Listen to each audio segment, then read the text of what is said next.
Praise the Lord. എല്ലാ ആത്മീയ വിശ്വാസികൾക്കും നമസ്കാരം. ഇന്ന് നമ്മൾ പുതിയ വിഷയത്തിൽ നമ്മൾ അധ്യയനം ചെയ്യാൻ പോകുന്നത് 1 കൊരിന്ത്യർ 10 അധ്യായം 1 തൊട്ട് 13 വരെയുള്ള വാക്യം. 1 കൊരിന്ത്യർ 10 അധ്യായം 1 തൊട്ട് 13 വരെയുള്ള വാക്യത്തെ അടിസ്ഥാനമാക്കിക്കൊണ്ട് നമ്മൾ ചിന്തിക്കാൻ പോകുന്നത്. ഇതിൻ്റെ അകത്ത് നമുക്ക് കാണാൻ സാധിക്കുന്നത് കൊരിന്തിൻ്റെ കലീശയിൽ പൗലോസ് അപ്പോസ്തലൻ എഴുതിയുന്നത് എന്താണ് അവിടെ വെച്ചാൽ, ഇസ്രായേലികൾ മിശ്രിത നാട്ടിൽ നിന്ന് ഇറങ്ങിയ സമയത്ത് അവർ കാട്ടിക്കൂട്ടി വെച്ചത് അവർക്ക് എല്ലാ ബ്ലെസ്സിങ്ങും ഉണ്ടായിരുന്നു. മീൻസ് അവർക്ക് യഹോവ അവരുടെ മേഘത്തിൻ്റെ രൂപത്തിൽ അവരെ ചുറ്റിക്കൊണ്ട് നിന്നു, അവരെ രക്ഷിച്ചുകൊണ്ടിരുന്നു, അവരെ മാർഗം കാണിച്ചുകൊണ്ടിരുന്നു. അതോടൊപ്പം തന്നെ വെള്ളമില്ലാത്തപ്പോൾ വെള്ളം കൊടുത്തു, പാറ പൊട്ടിച്ച വെള്ളം കൊടുത്തു, അത് ആഹാരമില്ലാത്ത മന്ന കൊടുത്തു. കടലിൽ കൂടെ വരുന്ന സമയത്ത് ആ കടൽ 2 ഭാഗത്ത് മാറി. ഇതെല്ലാം ഒരു ബ്ലെസ്സിങ്സാണ്. പക്ഷേ ഈ ബ്ലെസ്സിങ് ഉണ്ടെങ്കിലും അവരെ സംബന്ധിച്ച് അവർക്ക് അവരുടെ കർമ്മങ്ങൾ ശരിയല്ല. അവരവരുടെ ആത്മീയ ജീവിതത്തിൽ വളരെ പിന്നോക്കമാണ്. അതായത് ഐഡൽ വർഷിപ്പ്, മൂർത്തിപൂജ അവർ ചെയ്യുന്നു. അതുപോലെ അങ്ങനെയുള്ള സമയത്ത് അവർ പല പരീക്ഷകളിൽ വീഴുന്നു. ജീവിതത്തിൻ്റെ അവർ മോശമായ രീതിയിൽ അവർ ജീവിച്ചുകൊണ്ടിരിക്കുന്നു. ഇതൊക്കെ അവരെ ഉണ്ടല്ലോ, ഇതെല്ലാം മിശ്ര നാട്ടിൽ നിന്ന് ഇസ്രായേലികൾ ഇറങ്ങിയ സമയത്ത് ചെയ്ത വൃത്തികേടിനെ ഇവിടെ പൗലോസ് അപ്പോസ്തലൻ ഈ കൊരിന്തിൻ്റെ കലീശയിലെ ആൾക്കാരെ പറഞ്ഞ് മനസ്സിലാക്കിക്കൊണ്ട് അത് എക്സാമ്പിളാണ് കൊടുത്തുകൊണ്ട് ഒരു വാർണിംഗ് കൊടുക്കുകയാണ്. ഇതാണ് ഇവിടെ നടക്കുന്നത്. പൗലോസ് അപ്പോസ്തലൻ പറയുന്നത് ഉദാഹരണം എന്ന് പറഞ്ഞാൽ, മിശ്രിൽ നിന്ന് ഞാൻ ഇറങ്ങി അവർ വനത്തിൽ കൂടെ വരുന്ന സമയത്ത് പല അതിശയകർമ്മങ്ങളും ദൈവം കാണിച്ചു. ആ അതിശയകർമ്മങ്ങൾ കാണിച്ചെങ്കിലും ഉണ്ടല്ലോ, നമ്മൾ കാണുന്നത് എന്താണെന്നറിയാം, നമ്മൾ അതിൽ ഒത്തിരി പേര് ഉണ്ടല്ലോ ആ വിശ്വാസത്തിൻ്റെ ജീവിതമാണ് ജീവിച്ചത്. അതായത് ഐഡൽ വർഷിപ്പ്, പാപങ്ങളുടെ അകത്ത് വീഴുക, ഇതൊക്കെയാണ് നമ്മൾ book of Exodus and book of നമ്പേഴ്സിൻ്റെ അകത്ത് നമ്മൾ വായിക്കുമ്പോൾ നമുക്കിതെല്ലാം കാണാൻ സംഖ്യാപുസ്തകവും ആവർത്തന പുസ്തകം ഇതെല്ലാം നമ്മൾ വായിക്കുമ്പോൾ അതിൻ്റെ അകത്ത് ഇതിനെപ്പറ്റി അന്ന് ഇസ്രായേലികൾ ഇറങ്ങിയ സമയത്ത് എങ്ങനെ അവർ മുൻപോട്ട് വന്നത്, ഏതൊക്കെ രീതിയിലാണ് അവരുടെ ബ്ലെസ്സിങ്സ് കിട്ടിയത്, ഏതൊക്കെ രീതിയിൽ അവർ പാപത്തിൽ മുഴുകിയെന്നുള്ളതെല്ലാം നമുക്കറിയാൻ പറ്റും. പൗലോസ് അപ്പോസ്തലൻ പറയുന്ന ഇവിടെ ഉദാഹരണം തന്ന് നമ്മൾ പറയുന്നത് മനസ്സിലാക്കാൻ ശ്രമിക്കുന്ന ഒന്ന്, അതായത്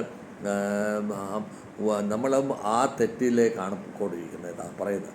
അപ്പോൾ നമുക്ക് ഈ 10 അധ്യായം 1 തൊട്ട് 4 വരെയുള്ള വാക്യത്തിൽ നമ്മൾ വായിക്കുമ്പോൾ അതിൻ്റെ അകത്ത് പറയുന്നത് എന്തോ, യഹോവയുടെ ബ്ലെസ്സിങ് മാത്രം നമുക്ക് പോരാ.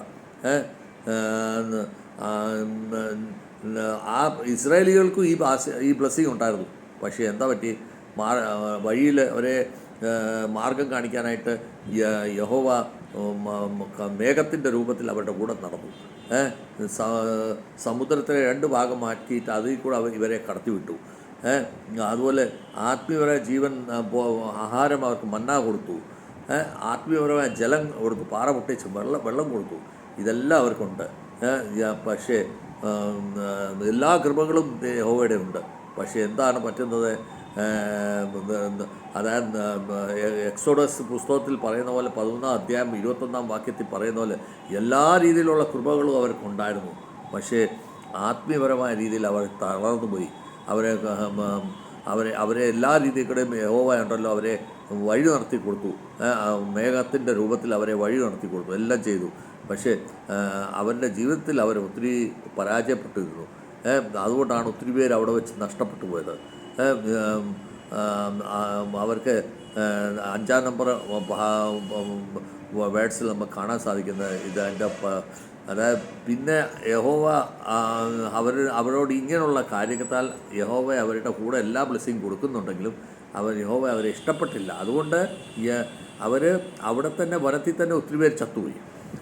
മനസ്സിലായി? അപ്പോൾ ഇതാണ് നടക്കുന്നത്. നമ്മുടെ ജീവിതത്തിൽ യഹോവ എല്ലാ ബ്ലെസ്സിങ്ങും തരുന്നുണ്ട്. പക്ഷേ നമ്മൾ ഇന്ന് ഈ ലോകത്ത് തന്നെ നമ്മൾ അടങ്ങി പോവാണ്. എന്താ വെച്ചാൽ കാരണമുണ്ട്, യഹോവ നമ്മളോട് സന്തോഷിക്കുന്നില്ല, നമ്മുടെ പ്രവർത്തനത്തിൽ സന്തോഷിക്കുന്നില്ല. നമുക്ക് ബ്ലെസ്സിങ് എല്ലാം ഉണ്ട്, എല്ലാ അനുഗ്രഹങ്ങളും ഉണ്ട്. പക്ഷേ ആ അനുഗ്രഹം കൊണ്ട് നമ്മുടെ ജീവിതം നന്നാകുന്നില്ല. അതുകൊണ്ട് യഹോവയ്ക്ക് നമ്മളെ ഇഷ്ടമല്ല. നമ്മളത് മനസ്സിലാക്കണം. നമ്മുടെ ജീവിതത്തിൽ നമുക്ക് ഇത് നമ്പർ സംഖ്യാപുസ്തകം 14 അധ്യായം 29 പറയുന്ന ഇതാണ്, നമ്മൾ വനത്തിൽ തന്നെ അത് നഷ്ടപ്പെട്ടു പോകുന്നു.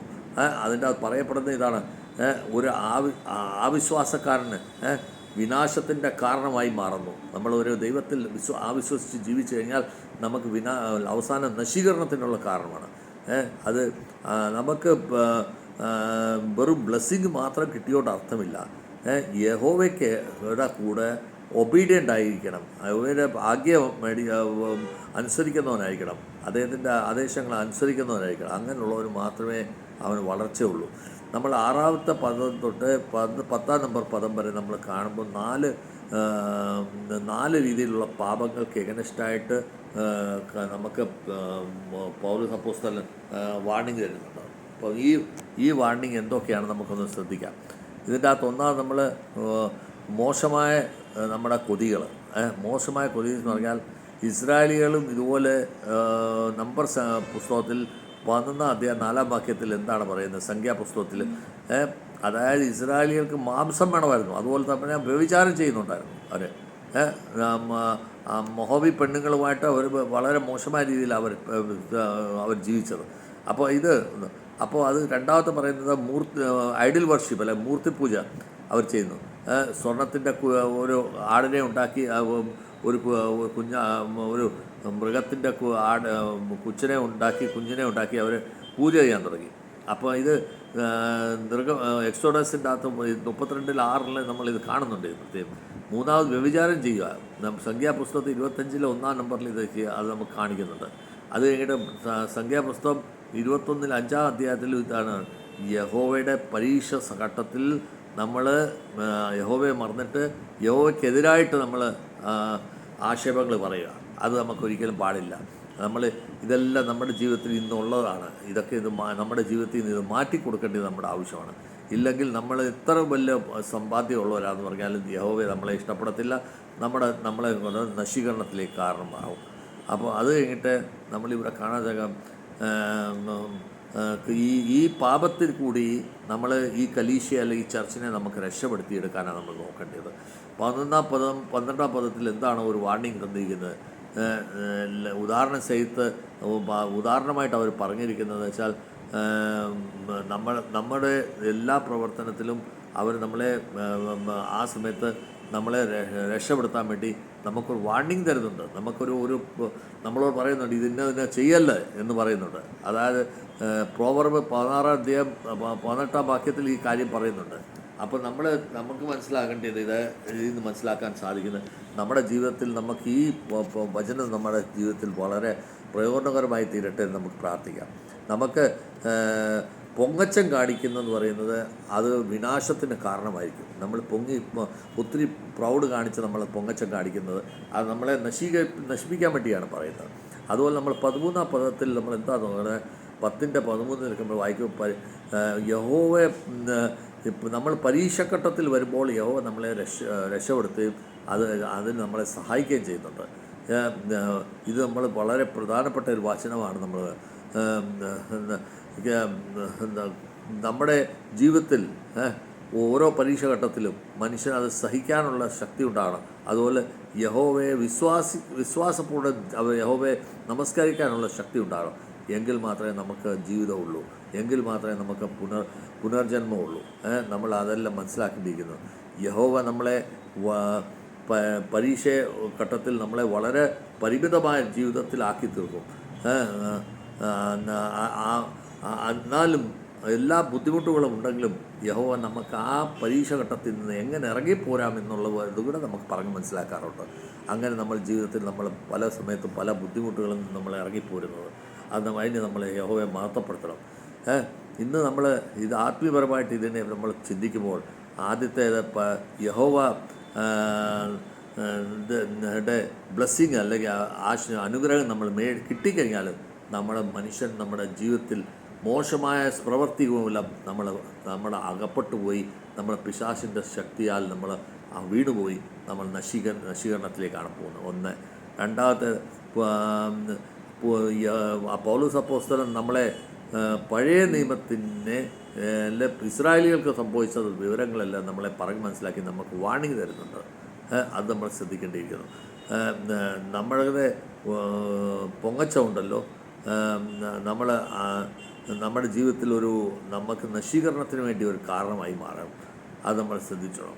അതുപോലെ തന്നെ നമുക്ക് കാണാൻ സാധിക്കുന്നത് നമ്മളെ പരീക്ഷാഘട്ടത്തിൽ നമുക്ക് വഴികൾ തരുന്നുണ്ട് യഹോവ. എല്ലാ വഴികളും, അതായത് ഇസ്രായേലികൾക്ക് സമുദ്രം 2 ഭാഗത്തിലാക്കിയിട്ട് അവർക്ക് വഴി കൊടുത്തപോലെ തന്നെ നമ്മുടെ ജീവിതത്തിൽ നമുക്ക് ഒത്തിരി വഴികൾ നമുക്ക് എപ്പോഴും പ്രയാസഘട്ടത്തിൽ നമുക്ക് ഇറങ്ങിപ്പോകാനായിട്ട് തരുന്നുണ്ട്. അപ്പോൾ ഇതെല്ലാം നമ്മൾ മനസ്സിലാക്കേണ്ടിയിരിക്കുന്നത്. നമ്മൾ ഒരു വ്യക്തി ചർച്ചിൻ്റെ സേവകനായിട്ട് വർക്ക് ചെയ്യുന്നു, ഉപവാസം എടുക്കുന്നു, ബൈബിൾ വായിക്കുന്നു, പക്ഷേ അവൻ്റെ പൊങ്ങച്ചം കണ്ടമാനുണ്ട്. ഈ ലൗകിക ജീവിതത്തിൽ അവർക്ക് ഇടപെട്ടിട്ട് കഴിയുമ്പോൾ നമുക്ക് നശീകരണത്തിലേക്ക് പോകാതെ നമ്മളുണ്ടല്ലോ, അതിൽ കൂടി നമ്മൾ ഉപവാസവും പ്രാർത്ഥനയാലും നമ്മൾ ജീവിതത്തിലെ നമ്മൾ പൊങ്ങച്ചത്തിൽ പോകാതെ നമ്മൾ താഴ്മയോടുകൂടി നമ്മൾ മറ്റുള്ളവരെ പരോപകാരം ചെയ്തുകൊണ്ട് ജീവിക്കുന്ന ഒരു അവസ്ഥയായിത്തീരണം. അതോടൊപ്പം തന്നെ ഇസ്രായേലികൾ എന്തൊക്കെ സംഭവങ്ങൾ അവർക്കുണ്ടായെന്നുള്ളത് അത് നമ്മുടെ ജീവിതത്തിൽ നമുക്കൊരു പാഠമായി മാറട്ടെ. അത് നമുക്ക് ഒരു വാർണിംഗായി മാറട്ടെ എന്ന് നമുക്ക് പ്രാർത്ഥിക്കാം. ഇതിൻ്റെ അകത്ത് ഒരു ചെറിയ കഥ വെച്ചാൽ, ഒരു ഗ്രാമത്തിൽ 2 വിശ്വാസികൾ ഉണ്ടായിരുന്നു. ആദ്യത്തെ വിശ്വാസി ഉണ്ടല്ലോ, നമ്മുടെ ഈ പറയുന്ന അവൻ്റെ പൊങ്ങച്ച കാരണം അവൻ എല്ലാ ഉപവാസം കാര്യം, പക്ഷെ പൊങ്ങച്ച കാരണം അവൻ്റെ ജീവിതത്തുണ്ടല്ലോ മോശമായ ജീവിതത്തിലേക്ക് അവൻ മാറി. ലൗകിക ജീവിതത്തിൻ്റെ എല്ലാ വൃത്തികേടുകളും അവൻ ചെയ്യാൻ തുടങ്ങി.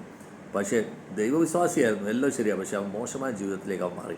പക്ഷെ മറ്റൊരുത്തനുണ്ടല്ലോ, അവനെ ആത്മീയപരമായ ജീവിതത്തിൽ അവൻ വളരെ ശ്രദ്ധിച്ച് ജീവിച്ചു എന്നുള്ളതാണ് അതിൽ മനസ്സിലാക്കുന്നത്. അവനറിയാമായിരുന്നു ഇസ്രായേലികളുടെ കൂടെ ഇങ്ങനെയൊക്കെയുള്ള സംഭവങ്ങൾ ഉണ്ടായിട്ടുണ്ട്, അതുകൊണ്ട് എൻ്റെ ജീവിതത്തിൽ ഇത് സംഭവിക്കാതിരിക്കട്ടെ എന്ന് പ്രാർത്ഥിച്ചുകൊണ്ട് അവൻ ജീവിച്ചു. അതുകൊണ്ട് അവൻ രക്ഷപ്പെട്ടു. ഇതാണ് നമുക്ക് സാധിക്കുക. വേറെ ഒരു കഥയിൽ നമുക്ക് പറയാൻ പറ്റുന്ന, ഒരു ഗ്രാമത്തിൽ 2 പേര് താമസം ഉണ്ടായിരുന്നു. ഒരുത്തൻ യഹോവയിൽ മുറുക്കിപ്പിടിച്ച് ജീവിച്ചു. പരീക്ഷാഘട്ടത്തിലും അവനുണ്ടല്ലോ അടിമപ്പെട്ടില്ല, അവൻ രക്ഷപ്പെട്ട് ജീവിച്ചു. പക്ഷേ മറ്റൊരുത്തൻ എപ്പോഴും പ്രാർത്ഥനയിലും ഒക്കെ നിൽക്കുമായിരുന്നു. പക്ഷേ ഈ പറയുന്ന അദ്ദേഹം ദൈവത്തോട് പ്രാർത്ഥിച്ച്, എന്നെ നീ ഈ ലൗകിക ജീവിതത്തിൽ ഉണ്ടാകുന്ന ബുദ്ധിമുട്ടുകളിൽ നിന്ന് എന്നെ രക്ഷപ്പെടുത്തണേ എന്നാണ് പ്രാർത്ഥിച്ചത്. അപ്പോൾ രണ്ടാമത്തെ ആളിനെ